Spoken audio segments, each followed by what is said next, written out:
Soberano Jesus, concede-nos a graça de vislumbrar a eternidade com esperança e fé. Amém e amém.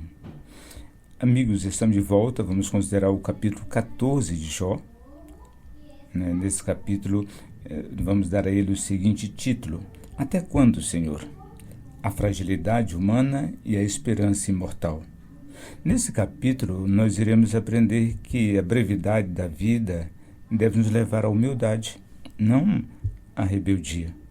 Nós vamos também entender que até no lamento mais profundo pode brilhar a esperança na eternidade.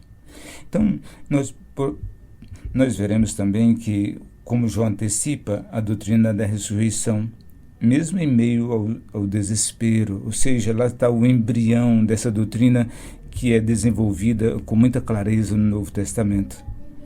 E nós também aprenderemos, nós somos convidados a reconhecer a soberania de Deus sobre o tempo, sobre a morte e sobre a esperança. Isso é simplesmente maravilhoso.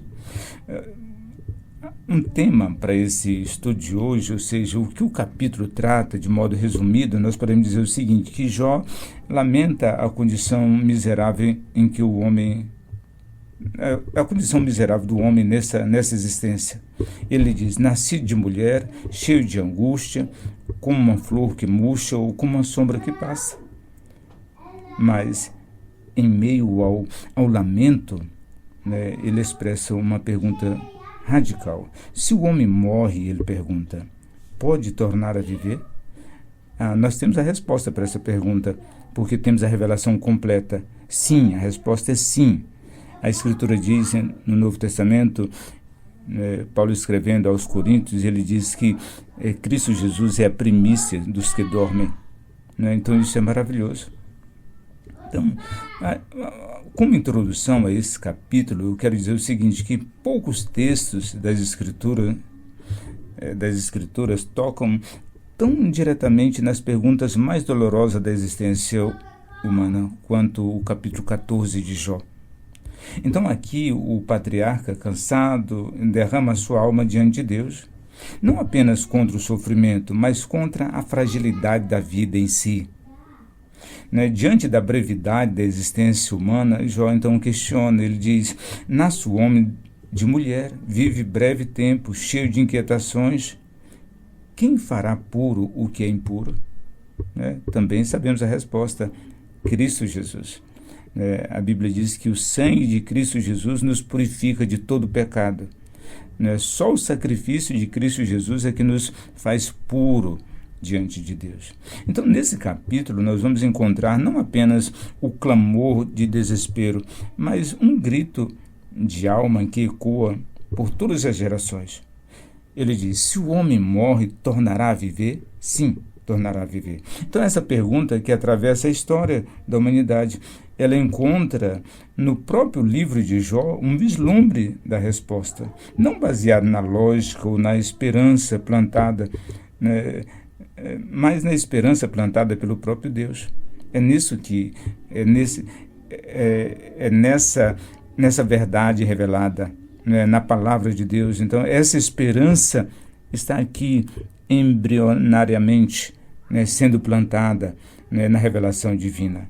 Este não é apenas um lamento, é uma abertura para a esperança imortal que floresce em meio às cinzas e à dor, ou seja, em meio ao sofrimento de Jó. Vamos ao texto sagrado. Verifique, por exemplo, os versículos de 1 a 6. E nesse vamos, em primeiro lugar, dar a essa parte o seguinte tema. A vida é breve e cheia de dor. Versículo de 1 a 6. Então, o homem nascido de mulher, ele diz, vive pouco tempo e cheio de inquietações. Então, Jó descreve a condição humana com imagens fortes, como a flor que logo murcha, como a sombra que desaparece. Então ele suplica a Deus que o deixe descansar até que o fim chegue.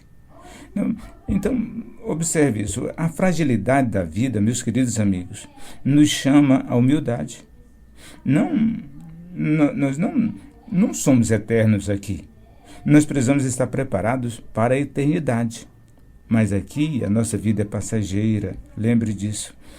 A árvore, em segundo lugar, observe, a árvore tem mais esperança do que o homem, versículos 7 até o 12.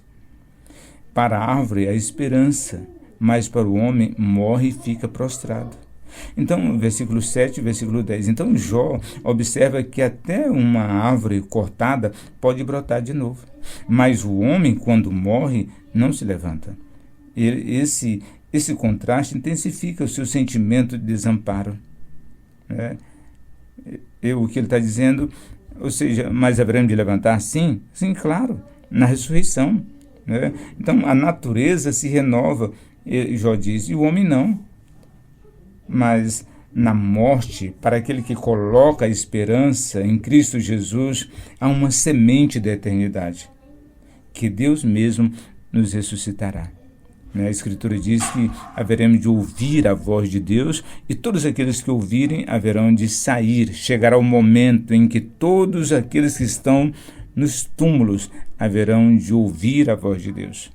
Uns para glória eterna, diz o texto sagrado, e outros para vergonha eterna. Mas todos haverão de ressuscitar, com toda certeza. Tudo depende de quem e onde você coloca a sua confiança. Coloque sua confiança em Cristo Jesus. Observe em terceiro lugar, um grito por renovação e justiça. Versículo 13 até o 17. Quem dera, diz Jó, me escondesse na sepultura, até que passasse a tua ira. Então, aqui Jó surpreende. Ele deseja ser escondido no túmulo, não como um fim, mas como uma espera. Ele anseia que Deus o chame e o traga de volta. É um dos vislumbres mais nítidos da esperança de toda a primeira parte desse livro. Haverá uma ressurreição para o corpo, o corpo que é escondido no túmulo.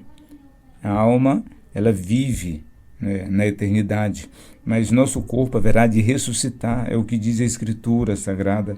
Então, mesmo em meio às trevas, ou seja, a ausência de conhecimento, a fé busca pela luz da ressurreição, e Deus não abandona o seu servo no pó.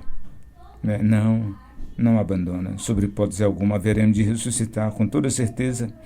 Observe agora os versos 18 até o 22. O desabafo final, a decadência inevitável. Mas como, ele diz, mas como o monte que desaba, o homem se desfaz. Versículo 18 e 19. Então Jó encerra com um tom de desalento. A vida termina e o homem não percebe mais nada. O seu corpo se deteriora e sua alma se entristece e o silêncio domina, ele diz. Então, sem Deus, meus queridos amigos, a vida, a morte, podemos dizer, é o fim de tudo.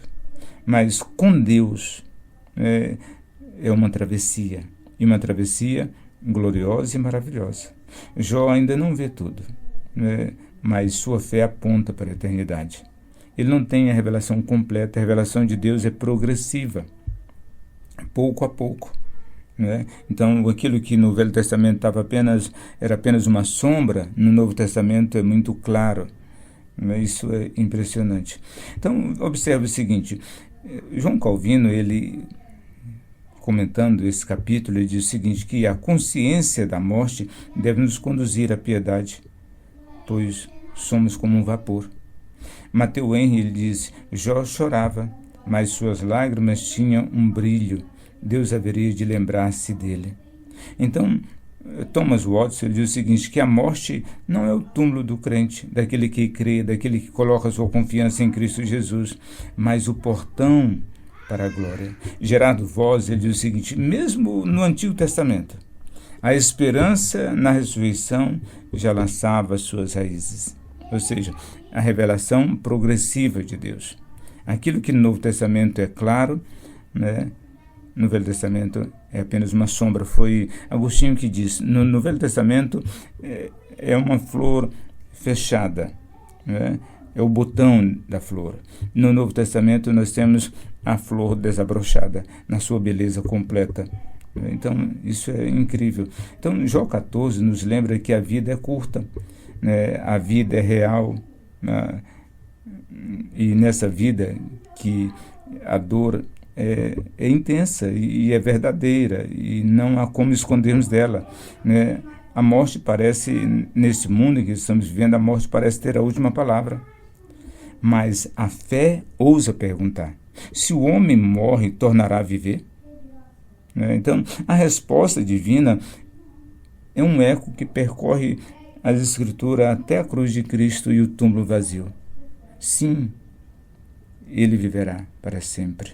Olha que coisa maravilhosa, haverá de viver outra vez. Esse corpo em que nós deixamos no túmulo, depositamos no túmulo, haverá de ressuscitar. Jesus Cristo, a Escritura Sagrada, aquele que é o Criador de todas as coisas, que vai chamar o homem de volta. É verdade que não podemos explicar tudo isso, mas é isso que a Escritura Sagrada ensina. Então guarde isso no seu coração. Haveremos de viver outra vez para uma vida eterna e plena. Louvado seja o nome do Senhor para sempre. Amém e amém. Amém, amém.